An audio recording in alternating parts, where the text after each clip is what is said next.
Eğer bir önceki Esrarengiz Kasaba videomu izlediyseniz o videoda sizlerle birlikte final bölümünde Bill Cipher gerçekten öldü mü bu konu üzerinde birazcık konuşmuştuk. O videodan sonra bu seri hakkında gizemleri çözülmemiş olaylar hakkında sizlerle konuşmak istedim. Çünkü o videodan sonra şunu anladım ki Esrarengiz Kasaba izleyicilerin merakını diri tutmak için birçok çözülmemiş gizem ve açık uçlu ipucu bırakmıştı. Dizinin tüm detayları çözülmediği için hayranlar arasında bu gizemlerle ilgili teoriler oldukça popülerdi. Onun için bu videomuzda sizlerle birlikte Esrarengiz Kasaba serisinde gizemi çözülmemiş konular hakkında konuşacağız. Ancak videomuza geçmeden önce like atmayı, kanalımıza abone olmayı ve bildirimler butonuna basmayı unutmayalım. Ayrıca bana ve kanalıma destek olmak adına videolarımıza hype puanı gönderebilirsiniz. Bu arada artık bana sormak istediğiniz soruları YouTube topluluk kısmından sorabilir ve merak ettiğiniz ilgi çekici konular hakkında video yapmamı sağlayabilirsiniz. Evet, eğer hazırsanız hemen videomuza geçelim. Sana her şeyi verebilirim, para, zenginlik, sonsuz güç, kendi galaksini, lütfen hayır. Neler oluyor bana? Güç, galaksi, para, ne oluyor? Her şeyi verebilirim, hayır, hata yapıyorsun, olmadı. Öncelikle Bill Cipher hakkında biraz konuşalım. Hatırlarsanız Bill Cipher finalde zihinsel düzlemde sitenin aklında sıkışıp kalmıştı. Ancak Bill'in ölmeden önce söylediği şifreli sözler Exolot adında bir canlıya gidiyordu ve ekranda beliren semboller onun tamamen yok edilmediğini düşündürüyordu. Final bölümünde Bill Cipher'ın bu şüpheli ölümü ardından kendisinin mezar taşını gördüğümüzde aslında kendisinin tamamen ölmediğini de söyleyebiliriz. Çünkü düşündüğümüz zaman final bölümünde sitenin zihni tamamen silinmiş olmasına rağmen bir şekilde geri dönmeyi başarmıştı. O zaman Bill Cipher'ın da dönmemesi için bir sebep olamaz. Ayrıca sizlere bir önceki Esrarengiz Kasaba videomuzda Exolot hakkında bilgi vermiştim. Exolot dediğimiz varlık aslında bu evrenin Eldineks'i gibidir. Baktığımız zaman Bill'in ölümden dönmesine yardım edecek bir varlık olması da kaçınılmazdır. Buradan yola çıkacak olursak Dipper ve Mabel'ın gelecekteki hayatlarında Bill'i başka bir formda görme ihtimali oldukça yüksektir. Baktığımızda Bill final bölümünde çok boyutlu bir canlı olmuştu. Bill tamamen yok edilemeyen çok boyutlu bir varlık olarak evrenin bir yerinde bekliyor olabilir. Özellikle final bölümünde Bill Cipher'ın mezar taşı bence bizlere boş yerine gösterilmedi. Yani bir şekilde Bill bu mezar taşının içinde sıkışıp kalmış olabilir. Şimdi şu kayalığın tuhaf şekline bir bak. Sana hatırlattığı bir şey var mı?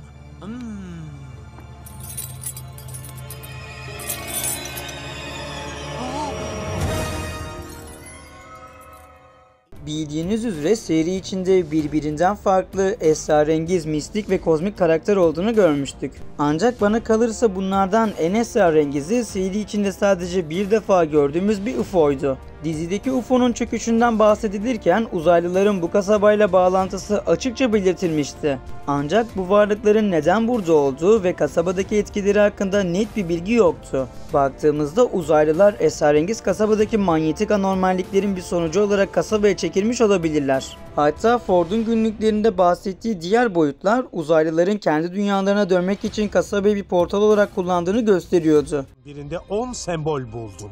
Bazılarını anlamıştım ama bazılarını ancak şimdi anlayabildim. Esrarengiz kasabanın yerlileri bu sembollerin Bill'i yenecek kadar büyük bir güç yaratabileceği kehanetinde bulundu. Bill yenilince tuhaflığı tersine dönecek ve kasaba kurtulacaktı. Bunların yanı sıra seri içinde kasaba doğaüstü olayların merkezi gibi görünse de bu olayların başlangıcı veya kaynağı tam anlamıyla açıklanmamıştı. Baktığımız zaman kasabanın altında Bill Cipher'ı dünyamıza çeken bir antik güç veya mühür olabilir. Kasabanın tarihi başka boyutlardan gelen varlıkların bir tür savaşıyla şekillenmiş olması mümkündür.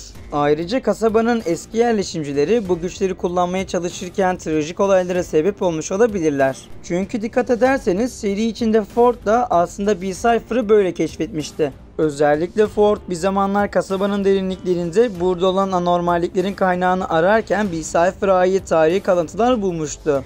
Buradaki kalıntılar Bill'in fazlasıyla tehlikeli ve güçlü bir varlık olduğunu gösteriyordu. Ayrıca olası bir durumda Bill'in nasıl yenebileceklerini gösteren bir tür ritüel çizimi vardı. Tüm bunları hesaba kattığımız zaman Bill daha önce burada yaşayan bir insan topluluğuyla büyük bir savaşa girmiş ve kaybetmiş olabilir. Olamaz bu Bill. Diyeceksiniz değil mi, düşündüğünüz bu? Hey Gideon, neden dans etmiyorsun? Hop hop ha? Seri içinde Bill Cipher'ı birçok kez görmüş olmamıza rağmen kendisi hakkında sadece başka bir boyuttan gelen bir varlık olduğunu biliyorduk. Ancak onun hayata gelişi, motivasyonu ve tam anlamıyla geçmişi bizlere net bir şekilde gösterilmemişti. Büyük olasılıkla B-Cypher, Exalot gibi başka boyutların varlıklarıyla birlikte var olmuş olabilir. Exalot'un Bill'i sürgün etmesiyle esrarengiz kasabaya geldiği teorisi de popülerdir. Bill'in kasabayı seçmesi buradaki manyetik anomalilerle enerjisini artırma amacına yönelik olabilir. Baktığımız zaman final bölümünde B-Cypher'ın son çare olarak Exalot'a seslenmesi ve ondan yardım istemesi B-Cypher'dan bile güçlü bir varlık olduğunu ve onu tanıdığını gösteriyor. Yani az önce de söylemiş olduğum gibi belki de Exalot B-Cypher'ı sürgün etmiş ve esrarengiz kasabaya göndermiş olabilir. Araştırmalarıma göre tüm esrarengiz kasaba vadisi milyonlarca yıl önce uzaydan gelen bir cisim buraya düştüğünde oluştu. Kasabanın tuhaflıklarına bu cisim mi sebep olmuştu, yoksa kasabanın tuhaf özellikleri mi o aracı çekmişti? Kasabanın doğaüstü olayların merkezi olması bir sır olarak kalmıştı. Kasabanın altındaki manyetik anomaliler B-Cypher'ın etkisi ve yerleşimcilerin hikayesini derinlemesine açıklanmadı. Seri içinde kasabanın altındaki manyetik alanların başka bir boyuta geçiş kapısı olduğu düşünülüyordu. Eski yerleşimcilerin buradaki güçleri keşfetmeye çalıştığı ancak sonuçta paranormal olayların yayıldığı teorisi de fazlasıyla güçlüydü. Belki de esrarengiz kasabanın derinliklerinde yer alan bir portal sayesinde esrarengiz kasabada görmüş olduğumuz canlılar bir şekilde dünya üzerine çıkmış olabilirler.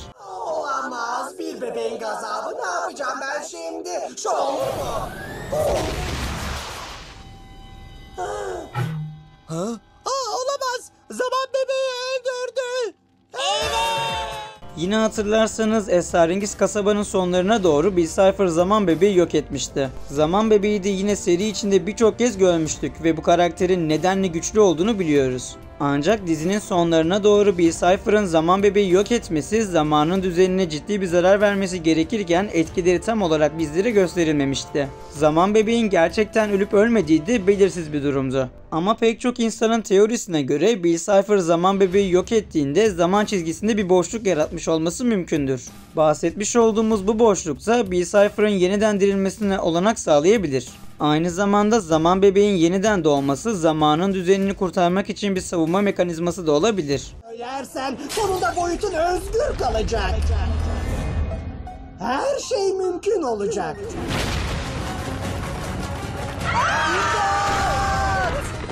Yeniden eğlenceli bir dünya yapacağım.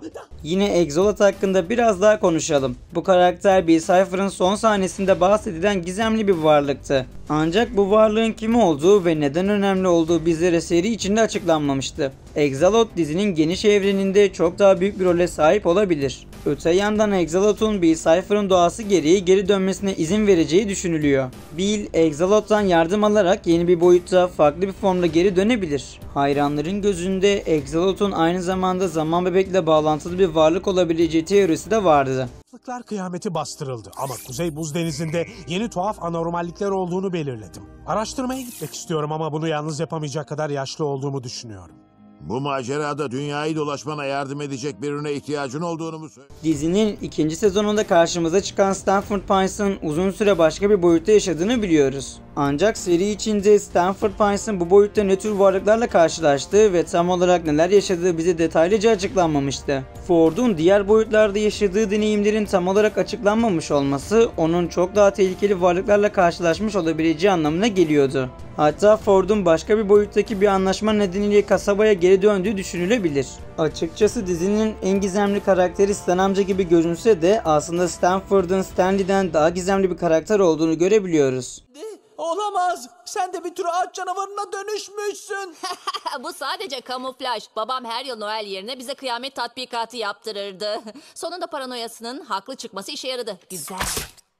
Yarasa et. Seri içinde buna hiç dikkat ettiniz mi bilmiyorum ancak Wendy'nin babası Manly'den ve ailesinin esrarengiz kasabanın gizemleriyle olan ilişkisi tam olarak ele alınmamıştı. Hadi bunu da boş verin, Wendy'nin seri içinde pek çok paranormal olaya karşı aşırı alışkan olması başka bir soru işaretiydi. Hani karaktere baktığımız zaman gerçekten soğukkanlı ve asi bir genç olabilir ancak Wendy'nin bu kadar olaya aşırı bir şekilde alışkın davranması gerçekten enteresan bir durumdu. Baktığımız zaman Wendy doğaüstü olaylardan korkmuyor ve anormal bir şekilde sakin kalabiliyordu. Aslında bu ailesinin doğaüstü bir lanete veya güce sahip olmasıyla da açıklanabilir. Wendy'nin ailesi belki de kasabanın eski muhafızlarından biri olabilir. Beni yolundan çevirecek hiçbir şey yok. Sus Miho, geri döndüm. Hadi canım, olamaz. Baba? Beni hiç hatırlamıyorsun. Bu yüzden bir güreşçi vücuduna ve bir acı sos... Seri içinde Sus'un babası dizi içinde hiçbir zaman görünmemişti ve karakterin hikayesi her zaman gizemli bir şekilde kalmıştı. Sadece Sus'un çocukken babasının kendisini terk ettiğini biliyoruz. Sus babasından her doğum günü partisinde bir mektup alıyor ancak babası hiçbir şekilde esrarengiz kasabaya onu ziyaret etmeye gelmiyordu. Serinin sonlarında bizim ekip Mabel'ın baloncuğuna girdiğinde Sus'un kendi kafasında kurmuş olduğu baba modeli karşımıza çıkmıştı ancak bu karakter elbette Sus'un gerçek babası değildi. Pek çok hayran Sus'un gerçek babasının Bill Cipher'la bir anlaşma yapmış olabileceği teorisini ortaya atıyor. Babası bir şekilde Bill tarafından manipüle edilerek ailesini terk etmiş olabilir.